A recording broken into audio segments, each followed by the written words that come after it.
doctor en Economía por la Universidad Rey Juan Carlos. Fue galardonado con el Premio Nacional Víctor Mendoza en el 2003. Sus investigaciones se centran en política monetaria, ciclos económicos, crisis financieras, controles de capital, impuestos a transacciones financieras y economía de la defensa. Autor de obras como Teoría económica de la crisis monetaria y financieras y expansiones y recesiones en un mundo globalizado. Y también tenemos a Daniel José Gallego Morales. Se graduó de la carrera de Economía en la Universidad Rey Juan Carlos de Madrid, donde obtuvo su maestría en Economía de la Escuela Austríaca. Se desempeña como profesor de Economía en la misma universidad y también como subredactor jefe de la revista Procesos de Mercado.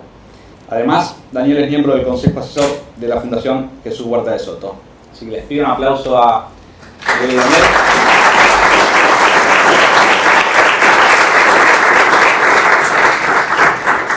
Presentación. Yo me voy a retirar cuando me aproximo, es como decir, vayan redondeando, pero pueden la libertad de continuar y después hacemos preguntas, ¿sí? Muchas gracias. En primer lugar, agradecer la cálida recepción que hemos recibido en estos días por parte de la sociedad argentina y en particular por parte de SEADE, el cariño con el que hemos recibido tanto de la rectora María Teresa como de Pablo, como de Iván. De verdad que bueno, pues uno se siente en casa y deseoso de volver. Nos toca hablar de ciclos económicos y cuando hablamos de ciclos económicos se desarrollan muchísimas teorías desde el principio de los tiempos, desde que José el Soñador hablase de un ciclo expansivo recesivo con las 7 vacas gordas y las 7 vacas macilentas en ese episodio bíblico. Desde entonces, los seres humanos estamos intentando interpretar cuál es el origen y cuáles son las consecuencias de los ciclos económicos. Cuando estudiamos el ciclo económico, la mayoría de las teorías intentan cubrir una serie de aspectos esenciales. En primer lugar, cuál es el impulso del ciclo económico, cuál es el origen. En segundo lugar, cuáles son los mecanismos de propagación del ciclo económico. Pues diríamos que en la teoría austriaca el impulso procedería básicamente de la expansión crediticia artificial en un mundo de laxitud monetaria. Posteriormente, la propagación pasaría por la forma en la que el dinero va entrando en la economía, que no cae desde el cielo y desde un helicóptero, como nos dice el señor Milton Friedman, sino que sigue un canal particular de entrada en la economía y según ese canal se van generando eso que llamamos los economistas austriacos efectos Cantillon o alteraciones en los precios relativos que distorsionan los procesos de decisiones de los agentes y, lo que es más importante, a través del principal precio relativo, que es el tipo de interés real, distorsiona la estructura intertemporal del capital o del proceso productivo. Además de los efectos de impulso de propagación, están también los elementos de persistencia o factores de persistencia del ciclo, que hace que un ciclo sea más o menos extenso a lo largo del tiempo. Está claro que la teoría austríaca tiene en este sentido una teoría más completa, porque precisamente cuanto mayor es la heterogeneidad y especificidad del capital que caracteriza una economía, esos efectos de persistencia tienden a ser mayores. Y luego añadiríamos otros elementos como pueden ser la amplitud o la profundidad de los episodios cíclicos. Decía que los seres humanos peleado acerca de cuáles son las causas de los ciclos económicos. Nos podemos ir hasta el señor William Stanley Gibbons, cuando decía que todo era un fenómeno de la naturaleza vinculado a las manchas solares, ¿no?, a los campos magnéticos del Sol. Pero desde entonces pues hemos hablado de teorías del ciclo real que proceden del mundo clásico, shocks de productividad, shocks tecnológicos, shocks de preferencias a nivel intratemporal o intertemporal. Dentro de esas teorías del ciclo real, con el paso del tiempo hemos ido hablando también de las teorías de la innovación tecnológica, las teorías de ondas largas de Kondratiev por un lado, o la teoría de la innovación y la destrucción creativa de Joseph Schumpeter, pasando posteriormente por las teorías del ciclo económico real con Kitlan y Prescott. Pero no todos son ciclos reales, ni mucho menos la mayoría de los ciclos son de carácter real. Yo me atrevería a decir que la mayoría de los ciclos económicos, sobre todo en las últimas décadas, proceden del lado monetario y financiero de las economías. Y en este sentido hablamos de las teorías del crédito. primero que habla de alguna forma o conocida de procesos de expansión crediticia es el economista Robert Hatterey, que lo vincula al patrón oro de una manera completamente errónea, porque el patrón oro desapareció y los ciclos siguieron y todavía con mayor intensidad. Hablaríamos de las teorías, la teoría de la tasa de interés natural bixeliana, que influyó en la que es por excelencia la más importante teoría del ciclo económico basado en factores monetarios y crediticios, que es la teoría austriaca del ciclo económico. Hablaríamos igualmente de las teorías del subconsumo, empezando por un señor Hobson que viene a decir que los pobres consumen mucho y los ricos consumen muy poco. Y eso fundamenta la famosa ley psicológica fundamental sobre la que luego construye Keynes su teoría del ciclo fundamentada en la demanda agregada. Y así podríamos seguir avanzando, es decir, pues luego entraríamos en el terreno del post-keynesianismo con las hipótesis de la inestabilidad financiera minskiana o las teorías del ciclo crediticio nuevamente, pero desde otra perspectiva, como son la teoría del acelerador financiero desarrollada por Bernanke, Gerler, Gilchrist, o pues las teorías del racionamiento, que nos dicen que el mercado de crédito funcionaría de una manera imperfecta, bajo información imperfecta. Así funcionan todos los mercados, así funcionan, pero para ellos es un pecado que hay que corregir. Y pues finalmente eso lleva a que los tipos de interés no sean el factor equilibrador en el mercado, porque los banqueros se asustan en ese mundo de información imperfecta con subir los tipos de interés, introducen racionamiento del crédito en un mundo en el que la incertidumbre genera los conocidos problemas del mundo neoclásico de riesgo moral y de selección adversa.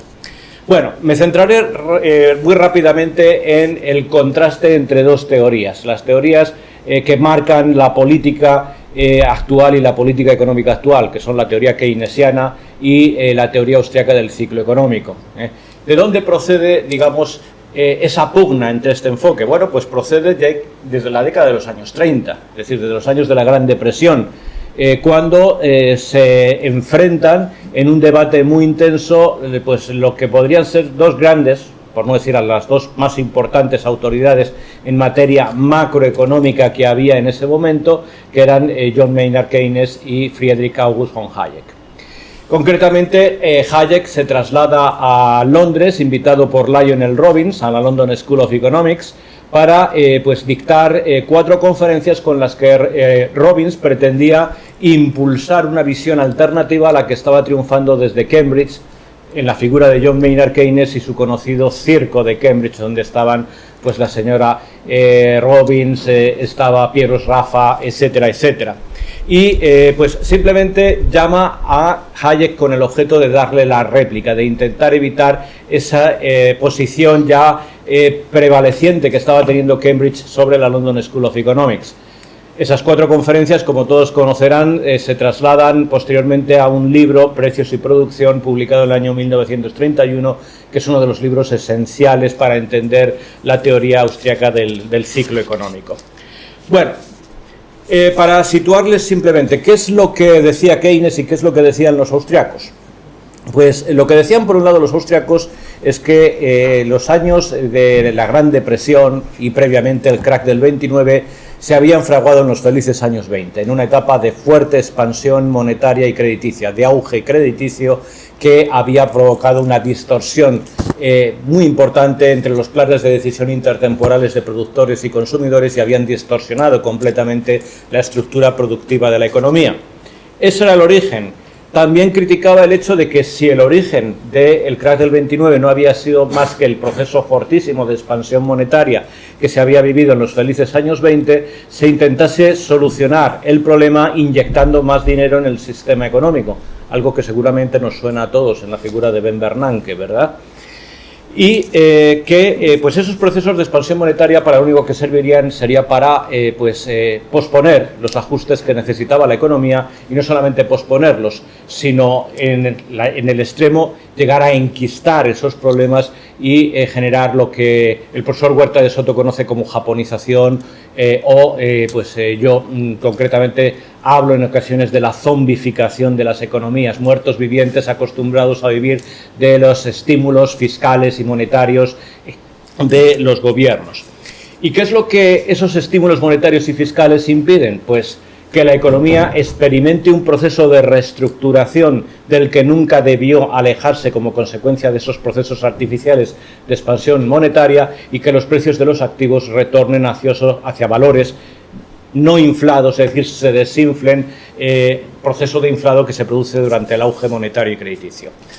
Keynes, ¿qué es lo que dice? Pues todo lo contrario. Es decir, si el problema en los austriacos está en la intervención monetaria, es un problema que procede de los poderes públicos, Keynes lo atribuye a la inestabilidad de la demanda de inversión, a los famosos espíritus animales y a unos mercados que funcionan de manera imperfecta, que son incapaces de coordinar las decisiones de los agentes, especialmente en lo que se refiere al mercado laboral.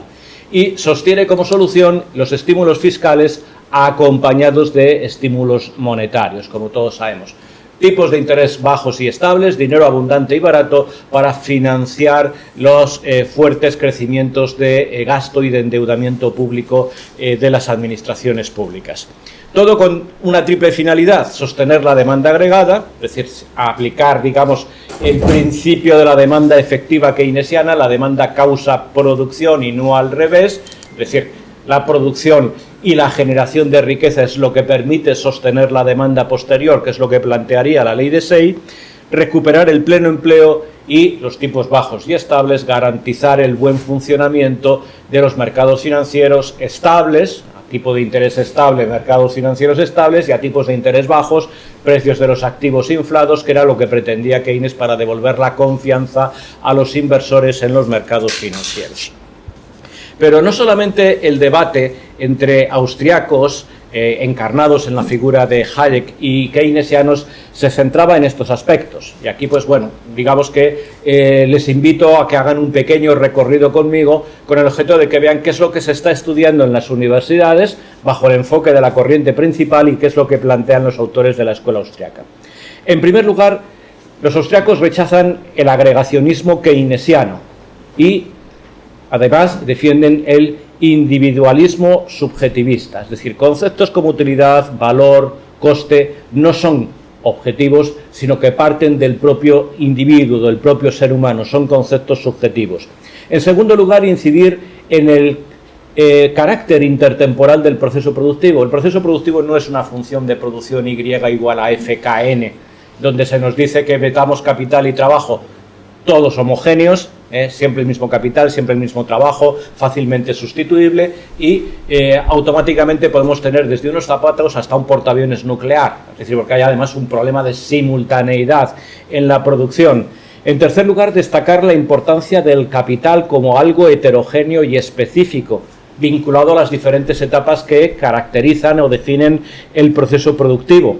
En cuarto lugar, resaltar la importancia del ahorro como base de la inversión sostenible en una economía y no, digamos, atacar al ahorro, perseguirlo, como se plantea bajo el keynesianismo con la conocida paradoja del ahorro keynesiana.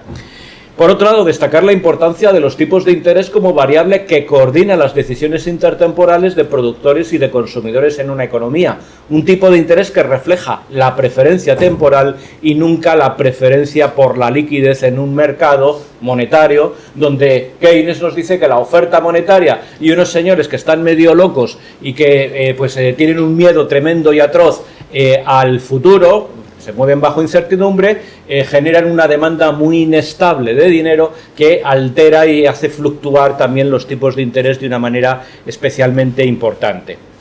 En sexto lugar, desarrollan una teoría del capital completamente inexistente, no en el keynesianismo, sino en general en todos los modelos que definen la macroeconomía del mainstream. Y, por supuesto, hablarnos de unos ciclos económicos que están inducidos por procesos de expansión monetaria y crediticia. Y en este sentido, además, advertir todo lo que, contrario a lo que decía Keynes, de los efectos perturbadores que tienen los procesos de expansión monetaria y crediticia. No olvidemos que Keynes era el rey del dinero abundante y barato para financiar los desvaríos del sector público. Ya finalmente, una absoluta desconfianza en las políticas estabilizadoras del gobierno o la recuperación de las prescripciones clásicas de las que el keynesianismo se estaba desviando. la importancia del ahorro voluntario como motor del crecimiento económico, la existencia de un gobierno limitado que debía mantener unos equilibrios presupuestarios, aunque ya sabemos que dentro de la escuela austriaca podemos hablar de esos austriacos minarquistas frente a los austriacos anarcocapitalistas que debían ni siquiera esto, es decir, gobierno limitado, nada, ni siquiera limitado, y dinero sólido, patrón oro, coeficiente de reservas del 100%. Bueno, concluyo. Luego, si quieren, pues podemos hablar en ese sentido en el turno de preguntas. La teoría austriaca del ciclo económico es la combinación de la teoría del capital, desarrollada incipientemente por Eugen von Bäver y posteriormente impulsada y perfeccionada tanto por Ludwig von Mises como por Friedrich Hayek. Se combina esta teoría con la teoría monetaria wickseliana, la teoría de la tasa de interés natural de Wicksell, eso sí, corregida de sus errores. Recordemos que Wicksell lo que nos dice es que la separación del tipo de interés monetario respecto de la tasa de interés natural genera procesos acumulativos que impactan en el nivel general de precios, algo que los austriacos rechazan completamente. Es decir, esas diferencias entre tasas de interés lo que alteran son los precios relativos de la economía, que distorsionan los procesos de toma de decisiones y finalmente la estructura del proceso productivo. ¿De acuerdo? Y ya como último elemento, hablar de qué es lo que plantea la teoría austríaca del ciclo económico. Pues nos da, digamos, la receta de cómo una economía puede crecer de manera sostenible, un crecimiento económico sostenido a lo largo del tiempo, sostenible, que es sostenible, ojo, aquí no tiene nada que ver con un crecimiento que sea cuidadoso con el medio ambiente, que es como se nos suele decir desde los medios académicos. Crecimiento sostenible, es decir, respetamos el planeta, no. Aquí el crecimiento económico sostenible es sencillamente que los procesos de inversión deben estar sostenidos por una acumulación de ahorro suficiente de manera que puedan ser ejecutados durante todo el periodo hasta su maduración. Pues bien, los procesos de crecimiento sostenible tienen su origen en una acumulación de ahorro voluntario en un mundo libre, libertad para decidir, libertad para generar ahorro voluntario y ese ahorro que permita financiar los procesos de inversión de manera sostenible, en un mundo en el que los tipos de interés deben fluctuar libremente en los mercados. Es decir, debemos hablar de auténticas tasas de interés naturales. Frente al proceso de crecimiento insostenible, o lo que es el ciclo económico, cuando intentamos sostener el ahorro con la generación de dinero artificial, de medios fiduciarios que proceden de la expansión crediticia, pensando que al generar papelitos de colores o sus sustitutos estamos creando riqueza que permita sostener esos procesos de inversión. Pues bien, la expansión crediticia, además en un mundo de bancos centrales que como Politburo que actúan, fijan los tipos de interés de manera artificial, son la base que conduce finalmente a los procesos de auge y recesión que golpean a las economías y que a los cuales estamos acostumbrados.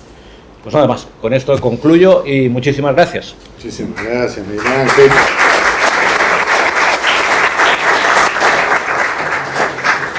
Daniel, es tu turno, tu espacio. Muy bienvenido nuevamente. Adelante, por favor. Muchas gracias. Bueno, lo primero, por supuesto, dar las gracias a SEADE por acogernos aquí, a Iván por organizar todo esto desde hace tiempo y estar ahí persiguiéndonos por WhatsApp para todo, a Pablo por presentarnos, a María Teresa, por supuesto. Lo único en la presentación, se me ha llamado subredactor jefe de procesos de mercado y soy redactor jefe, así que por favor no me quitéis un galón que me ha costado mucho conseguirlo, ¿eh? No, es broma. Bueno, a ver, yo lo que voy a intentar hacer es condensar un poco lo que los profesores acaban de exponer aquí y resumirlo de cierta manera para aquel que no tiene absolutamente ni idea de lo que acabamos de hablar, más o menos puede empezar a entenderlo. Luego, en el turno de preguntas, veré si lo he conseguido o no. Entonces, a mí me interesa que en el turno de preguntas, pues eso, planteéis dudas que aunque puedan parecer estúpidas, son siempre preguntas que son necesarias. Entonces, bueno, vamos a ver. La cuestión es que, desde el punto de vista de la escuela austríaca, los ciclos surgen porque hay una interferencia en el mercado que está distorsionando las señales que el comportamiento de los seres humanos mandan en ese mismo mercado. Ya voy a repetir esto, Digo que desde el punto de vista de la escuela austríaca, los ciclos económicos surgen porque distorsionan las señales que los propios seres humanos mandamos en el mercado cuando interactuamos entre nosotros. Aquí ya hay mucha carga metodológica porque, esto ya es asumir que que la metodología de las ciencias sociales es distinta de las ciencias naturales, pero bueno, hay escritos sobre esto, en teoría de historia de Mises se puede ver, en la metodología de las ciencias sociales de Menger también se puede ver. Esto, pues si luego alguien quiere apuntarlo y ya se lo ve en casa, mejor. Pero bueno, básicamente es esto. El Estado, ya sea en su materialización de Banco Central o como sea, interfiere en las señales que los seres humanos mandamos en el mercado. Básicamente, hay dos puntos fundamentales que son los que quiero tratar aquí. El primero es las señales que se mandan a través del tipo de interés, y el segundo es las señales que se mandan a través de los precios. El tipo de interés es también un precio, pero bueno, por diferenciarlo. ¿Por qué digo esto? Vamos a ver. El tipo de interés, como ha dicho el profesor Alonso Neira, debe ser siempre y en todo momento reflejo de la preferencia temporal.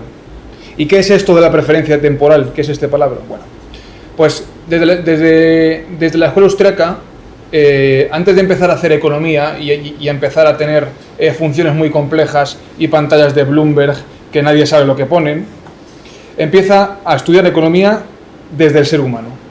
Entonces, esto de la preferencia temporal comienza con el siguiente razonamiento. El ser humano prefiere la satisfacción de necesidades hoy a mañana. Entonces, yo, en exactamente las mismas condiciones, prefiero satisfacer mis necesidades hoy a satisfacerlas mañana o en el futuro. Si cedo y las intento satisfacer en el futuro, es porque la valoración que le doy a la satisfacción de necesidades en el futuro es mayor que la de hoy. Esto, traducido en consumo y en ahorro, la preferencia temporal es cómo de dispuesto estoy a posponer mi consumo presente a consumo futuro, es decir, ahorro. ¿Vale? Entonces, ¿por qué decimos que el tipo de interés tiene que reflejar la preferencia temporal? Pues porque el tipo de interés lo que tiene que reflejar es cómo de dispuesta está la sociedad a ahorrar o a consumir. ¿Y por qué? Porque el tipo de interés lo que refleja es el precio en el mercado de fondos prestables. Esto, o sea, es resumido y condensado y muy tal, pero bueno, la idea es esta, o sea, la esencia es esta. Entonces, ¿cómo unimos esto del mercado de fondos prestables? Es decir, el mercado donde se oferta ahorro y donde se demanda ahorro. ¿Cómo unimos esto con la preferencia temporal? Pues porque la preferencia temporal lo que nos está diciendo, insisto, es cómo está la sociedad dispuesta a ahorrar o a consumir. Entonces, si existe poca oferta de ahorro, es decir, el ahorro es escaso, el tipo de interés, el precio de ese mercado, va a tender a ser más alto, ¿no?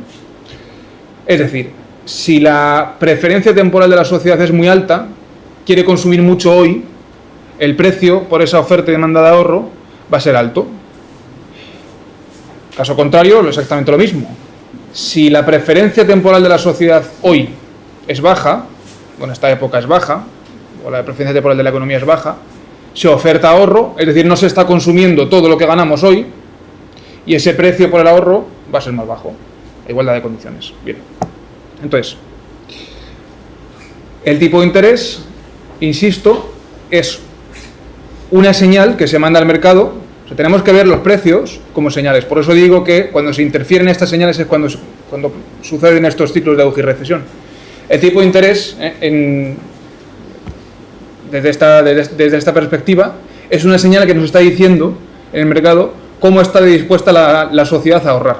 Si tenemos un tipo de interés muy alto, es que la sociedad está dispuesta a ahorrar poco, prefiere consumir mucho hoy. ¿Por qué? Porque es más escaso, ¿no? Es más escaso. El precio de ese ahorro, el tipo de interés es más escaso.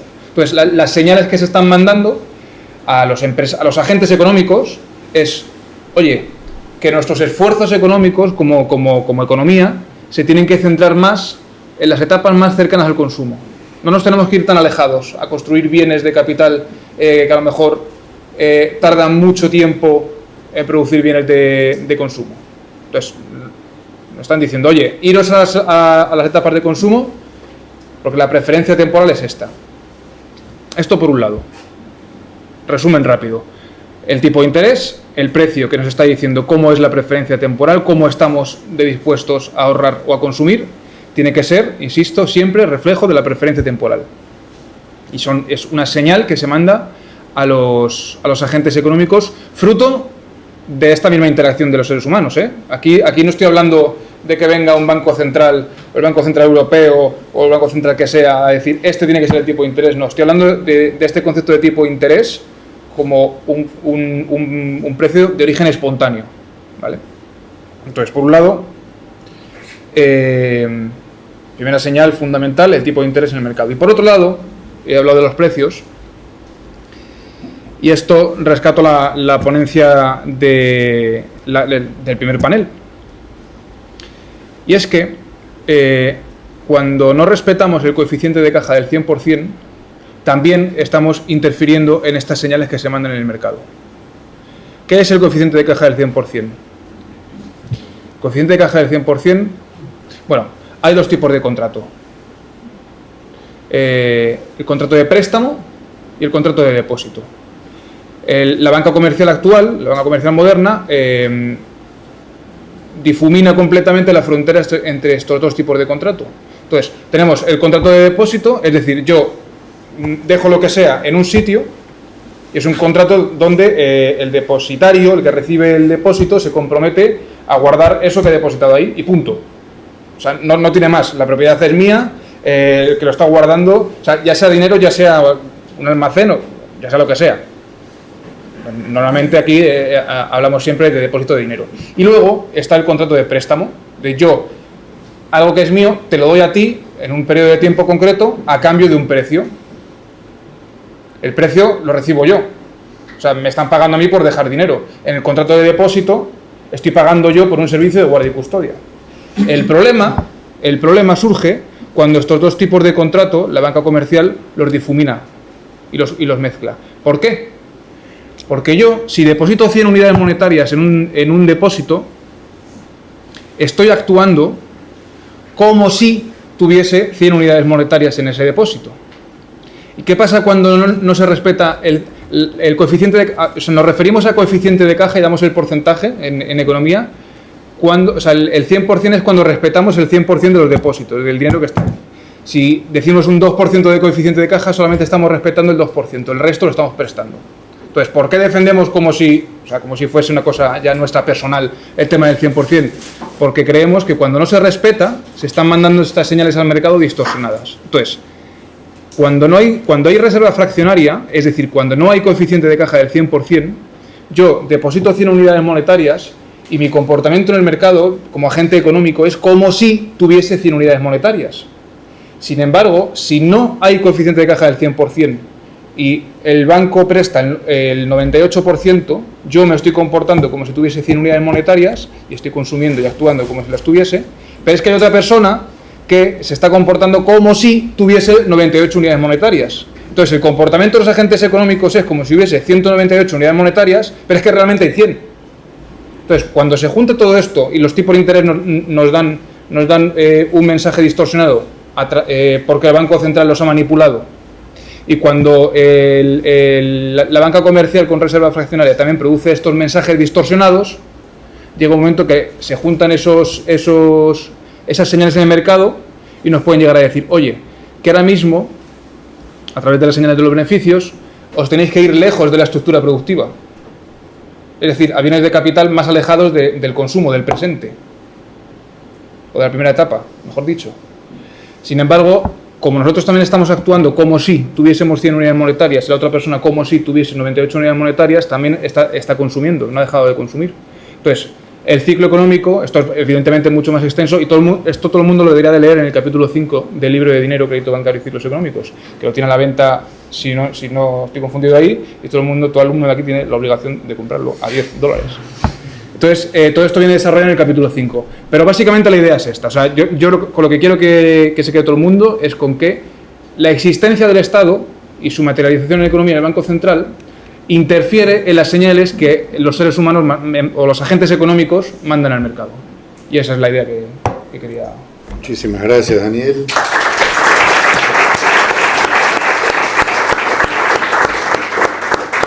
¿Qué es lo que uno hace cuando tiene poco tiempo y tiene espacio para preguntas? Hace 2 en 1, que es lo que voy a hacer yo ahora. Sí, después inmediatamente para ustedes.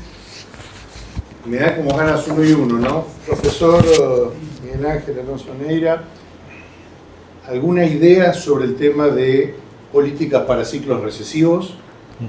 Y a Daniel, ya simplemente por dónde venía enfocando la cosa, ¿cómo los austríacos ven el dinero? Sí, puro y duro. Así que 2 por 1 y después ustedes, por favor. Así los profes llegan después a las 7 y 7 donde tienen que llegar. Bien. ¿Qué tipo de políticas aplicar en escenarios recesivos? Bueno, yo de partida lo primero que diría es que la mejor política es la que actúa a nivel preventivo. En términos médicos yo diría que la medicina preventiva frente al antibiótico, ¿no?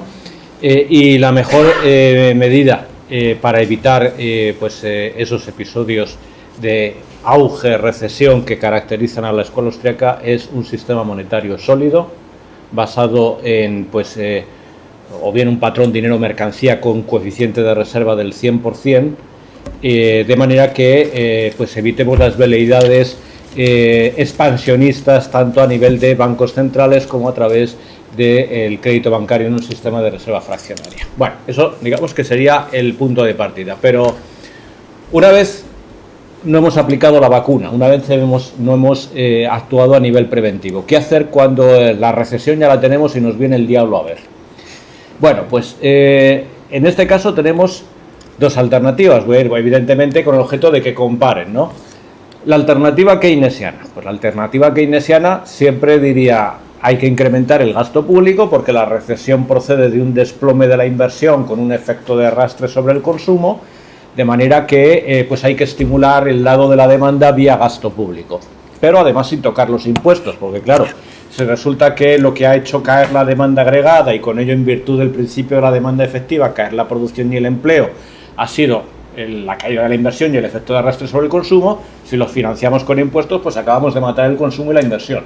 Por lo tanto, el gasto público con cargo a deuda. Y para favorecer la financiación de la deuda, entonces es la expansión monetaria a bajos tipos de interés. Receta keynesiana. La receta austriaca, pues justo lo contrario. Es decir, en primer lugar, en un escenario recesivo lo primero que hay que hacer es rebajar el gasto público para facilitar la rebaja de los impuestos. El dinero debe estar en manos del ciudadano, el dinero debe estar en manos de las empresas. El ciudadano debe disponer de recursos para ahorrar, porque el ahorro es la base precisamente para financiar los procesos de inversión. Igualmente, los empresarios deben disponer de más fondos con el objeto de poder financiar sus proyectos de inversión. Por lo tanto, la primera idea es menos gasto público, menos impuestos y, por supuesto, desregular, flexibilizar los mercados. Si estamos hablando de una sociedad, la española ahora mismo, millones de funcionarios, lo primero que hay que hacer ahí es meter la motosierra. Que Dios te oiga, meter la motosierra, es decir, señores, aquí hay demasiados funcionarios puestos a dedo por la clase política. Esos señores se van a quedar sin empleo, evidentemente. Lo que hay que hacer es flexibilizar el mercado laboral para facilitar la recolocación lo más rápido posible y la manera más eficiente posible desde el sector público hacia el sector privado. Por tanto, ni más gasto público, como decía Keynes, ni endeudamiento, que es lo que se está haciendo.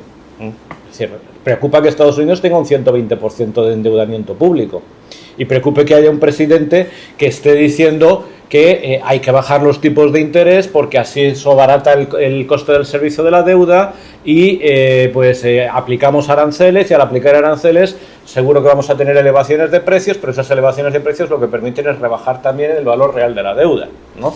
Bueno, pues eso es hacer trampas en el solitario. Es decir, al final de lo que se trata es de rebajar el nivel de gasto público, y sabemos que se puede rebajar, que lo único que es necesario es voluntad política, rebajar el nivel de endeudamiento y bajar los impuestos para que sea el ciudadano el que disponga de más recursos para afrontar de manera flexible ese proceso de reajuste que tienen que vivir a la economía. Muchísimas gracias, profesor. ¿Y qué es para los austríacos el dinero, profesor? Bueno, dinero entendido como medio de intercambio común y generalmente aceptado. Bueno, entonces, es que, claro, es importante tener bien claro qué es el concepto de dinero y sobre todo tener bien claro cuál es el origen del dinero. El dinero no es un papel donde pone un número y ya está. O sea, el dinero tiene, en su concepción ideal, en la que voy a intentar de resumir brevísimamente, tiene una cantidad de información acumulada a lo largo de muchísimo tiempo que ha facilitado la interacción entre los seres humanos y los intercambios entre ellos, ¿no? Dentro de la escuela austríaca, Bernardo lo ha tocado antes, cuando hablamos de mercado o cuando hablamos de sociedad libre, no hablamos de una sociedad libre de reglas y libre de normas que donde no hay ningún tipo de normativa, uno va por ahí en taparrabos, el otro va así con 2 metralletas, no, o sea, hablamos de que existe una serie de normas que surgen de la propia interacción de los seres humanos entre sí, y una de ellas, o esto lo condensamos con el concepto de instituciones evolutivas, entendiéndolas como pautas de comportamiento que los seres humanos a lo largo de dilatadísimos periodos históricos o dilatadísimos periodos de tiempo han llegado, sin ellos mismos saberlo, a la conclusión de que comportándose de esa manera facilita muchísimo la convivencia entre ellos y, pues, al final, la vida social, ¿no? Y uno de los clarísimos ejemplos es el dinero. ¿Por qué? Porque en el comienzo de los intercambios, de la humanidad, yo produzco peras, el vecino produce manzanas y existe un intercambio directo entre peras y manzanas. Esto tiene una serie de problemas que soluciona el intercambio a través de un medio de intercambio, a través de algo que todas las partes aceptan. No lo van a consumir directamente porque nadie se come una moneda, pero sí lo van a aceptar para luego poder intercambiar con otro que no tiene absolutamente nada que ver con el primero y sí que va a poder aceptar este medio de intercambio, esta moneda, lo que sea, y yo sí que voy a poder tener aquello que quiero consumir directamente. Entonces, a lo largo de la historia de la humanidad, quiero decir, el intercambio directo tiene una serie de problemas, porque si yo solamente produzco peras y el otro manzanas, ¿qué pasa si yo no tengo lo que el otro quiere y viceversa? ¿Y qué pasa con aquellos productos que a lo largo del tiempo se estropean, se ponen malos? ¿Y qué pasa con aquellos productos que no puedo transportar bien o estas mercancías que son difícilmente transportables?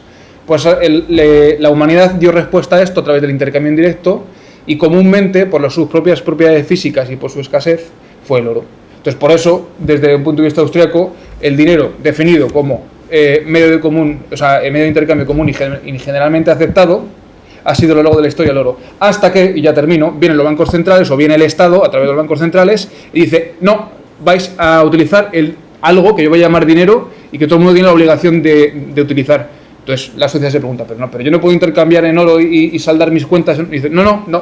Además, eso lo vas a dejar de utilizar y te voy a imponer una cosa que se llama euro, dólar, peso o como lo quieras llamar en el país que quieras. Bien, perspectiva evolutiva clarísima, muchísimas gracias. ¿Quién va a hacer la pregunta? Dele. Sí, acá al doctor Gallego. Todavía no soy doctor. ¿Qué? Todavía no soy doctor. Me dice doctor Daniel José Gallego. Es que es casi, porque tengo una tesis hecha desde diciembre, pero por cuestiones burocráticas, que ya estoy reivindicativo. Para El tema del dinero es complicado, porque más allá de la reserva fraccionaria 100%, lo que hoy, creo yo, es malversa la concepción de lo que es el dinero y las tasas de interés manipuladas por todos los bancos centrales, es la emisión por parte de los gobiernos para financiar sus despilfarros, más allá del tema de la reserva 100%. Y con ese tema de la reserva 100%, que es la discusión con Rayo que tienen ustedes, o que Rayo tiene con ustedes, y que, por ejemplo, Ricardo Rojas, no sé si lo conocen a Ricardo Rojas. Al punto. Sí, la pregunta. Gracias. La pregunta. La fungibilidad del dinero dice que cuando lo recibe el banco, es prácticamente su propiedad. Y que él con eso puede hacer cualquier cosa. Yo no estoy tampoco de acuerdo con eso. Yo creo que, ¿cuál es la opinión de ustedes? Si los bancos, y otra cosa que me olvidaba, si fuera privada el derecho, si el derecho no fuera estatal, ¿cómo se cuidaría este tema? ¿Cómo lo tratarían en reglas consuetudinarias este tema? O sea, si yo estoy aquí físicamente, aquí sentado, yo no puedo estar en Madrid físicamente sentado. De la misma manera que si yo meto 100 unidades monetarias en un depósito, no pueden estar a su vez en el bolsillo de otra persona, porque está ahí. Entonces, esto ya está solucionado a través de los principios generales del derecho, y a mí me parece que es tan de sentido común que es así. O sea, esto el mercado lo soluciona, o la sociedad lo soluciona, mejor dicho, a través de los principios generales del derecho. Y es que si yo estoy aquí, yo no puedo estar ahí a la vez. No, eso estoy de acuerdo. Claro. Entonces, yo creo que el punto fundamental es ese. Pero ¿cómo se hace porque tendría que haber alguien que obligara a un 100%? Si los bancos quisiera uno tener el 45, el otro el 80, la gente tendría que cuidar, a ver cuál es tendría que estar informada para ponerla en sus depósitos, depende del riesgo que quiera correr. Sí, pero de la misma manera que el mercado solucionaría otros problemas que a lo mejor ahora mismo no podemos concebir, a través de soluciones que ahora mismo con la información y con el contexto histórico actual no podemos responder, pero habría empresas a lo mejor que se asegurarían de que estas normas bancarias se cumpliesen, que auditarían las cuentas de hecho se hace, ciertamente, no en esto en concreto, pero hay empresas privadas que auditan otras empresas, y que si esta empresa ha auditado a la otra, yo tengo la confianza de que esta cumple con las normas que me proveen. Excelente pregunta. Excelente pregunta, y da para muchísimo más. Le voy a pedir... Sí, le voy a dar al doctor Escalón Soneira y le damos el cierre a la señorita. ¿Quiere cesar la pregunta y capaz que él puede englobar las dos cosas? Por favor. Pequeño espacio, doctor, ya algo tarde te hace un patrón por indicación. Quería hacer una consulta respecto a lo que usted explicaba. Un poquito más fuerte, por favor.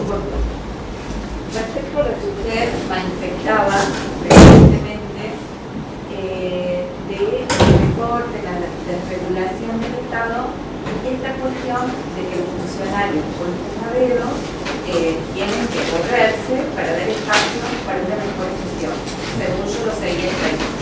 Yo la consulta que quisiera hacerle es específicamente, ¿usted cree respecto al costo-beneficio de la situación, si conviene ese funcionario que está puesto a dedo realizar un análisis respecto a qué currículum tiene, qué capacidades, cómo se desarrolló, y ver si dentro del Estado cabe una reubicación de ese funcionario, o si usted cree que eso sería una pérdida de tiempo y conviene directamente correr ese funcionario en el costo-beneficio y nombrar un nuevo funcionario acorde a ese funcionario. O sea, ¿hay posibilidad de reestructurar o conviene directamente? Eso es una consulta. Gracias. Bien, pues muchísimas gracias por la pregunta.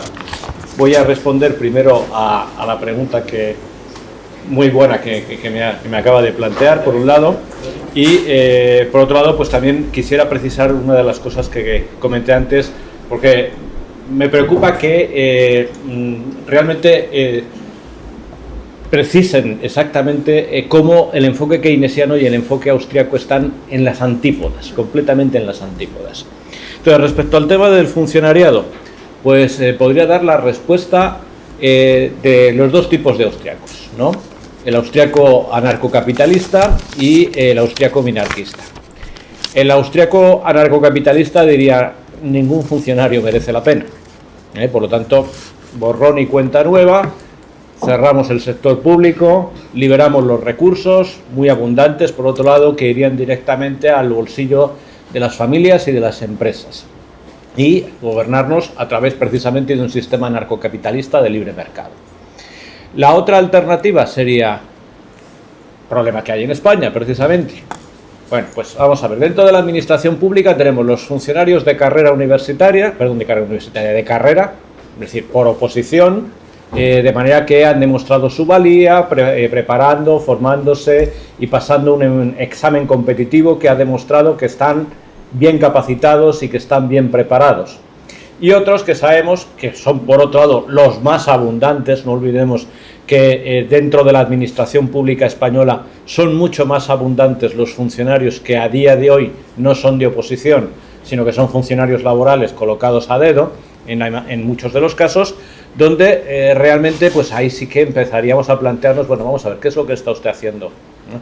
Es decir, desde el funcionario que llega por la mañana y se pone a leer el periódico en la ventanilla, o el funcionario o la funcionaria, ¿no?, que se pone ahí, que se está pintando las uñas mientras uno la está preguntando, no, espere, que todavía no he terminado, ¿no? Pues evidentemente en esos casos sí que habría que hacer una valoración caso por caso y determinar: usted aquí realmente no pinta nada, es decir, usted está absorbiendo recursos públicos y no vemos la rentabilidad de la utilización de esos recursos públicos.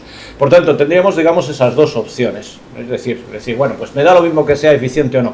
Aquí lo que está claro es que el Estado realmente no es necesario en una sociedad anarcocapitalista, lo cerramos y todos fuera. Y la versión más minarquista sería: vamos a ver qué funcionarios son realmente necesarios, los que están bien preparados, los que pueden rendir un buen servicio, los mantenemos y los demás fuera. Y en ese caso, los que van fuera, pues lógicamente ahí van a un mercado de trabajo donde las reglamentaciones actuales, las regulaciones actuales impiden muchísimo su recolocación. Por lo tanto, avanzar hacia un modelo de flexibilización y liberalización del mercado laboral que permita una rápida recolocación de esos funcionarios.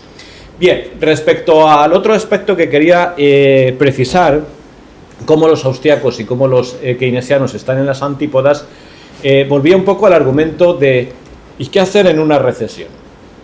Y Keynes lo que nos diría es: hay que gastar, mucho gasto público. Tenemos ejemplos del keynesianismo, frases del propio Keynes: señores, cavemos zanjas durante el día y tapémoslas durante la noche. Porque aquí lo que importa es que circule el billete y la gente consuma como loca, y ya está. Y con eso más consumo va a tirar de la demanda, ley de Keynes o principio de la demanda efectiva, producción y empleo.